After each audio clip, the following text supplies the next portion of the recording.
আসসালামু আলাইকুম। সংগ্রামী সাথী ও বন্ধুগণ,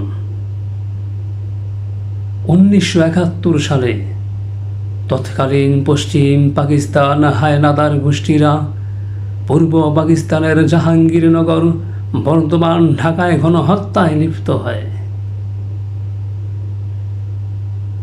সেই আগ্রাসনে নিহত হয় বাংলার হাজার হাজার মানুষ। তারপরে বেজে ওঠে কালুরঘাটের দীপ্ত ভাষণ, যে ভাষণে অনুপ্রাণিত হয়ে গর্জে ওঠে বাংলার লাখ লাখ নবীন প্রবীণ দামাল তাওহীদিরা। শুরু হয় স্বাধীনতার মহান মুক্তিযুদ্ধ। এক সাগর রক্তের বিনিময়ে, 30 লক্ষ শহীদের বিনিময়ে ও 2 লক্ষ মা বোনদের ইজ্জতের বিনিময়ে ও 1 কোটি শরণার্থীর বিনিময়ে ও 9.5 মাস রক্তক্ষয়ী লড়াইয়ের মাধ্যমে ছিনিয়ে আনি স্বাধীনতার পদক। বিজয়ের সুফলতা সুজলা সুফলা প্রিয় মাতৃভূমি বাংলাদেশ। কিন্তু স্বাধীনতার 55 বছর পরে এসো যদি প্রশ্ন করা হয় যে লক্ষ্য উদ্দেশ্য, সাম্যের পরিবেশ, মানবিক মর্যাদা ও সামাজিক ন্যায় বিচার প্রতিষ্ঠার লক্ষ্যে 1971 সালে রক্ত দেওয়া হলো, জীবন দেওয়া হলো, শহীদ হলো, গাজী হলো, তাকে আজ পর্যন্ত অর্জিত হয়েছে? অবশ্যই না।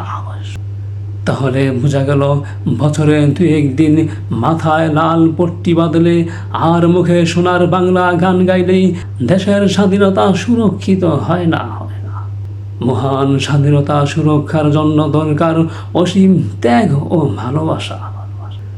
স্বাধীনতার পর থেকে এ পর্যন্ত যারাই ক্ষমতার মসনদে আসীন হয়েছে তারাই দেশ জাতিকে গলা টিপে হত্যা করেছে। দেশকে বারবার দুর্নীতিতে বিশ্ব চ্যাম্পিয়ন করেছে। তাই দেশের সার্বত্রিক ছেয়ে গেছে চুরিতে, ডাকাতিতে, সন্ত্রাসীতে, চাঁদাবাজিতে ও দুর্নীতিতে। খুন, গুম, নিখোঁজ ও ধর্ষণের সেঞ্চুরিতে।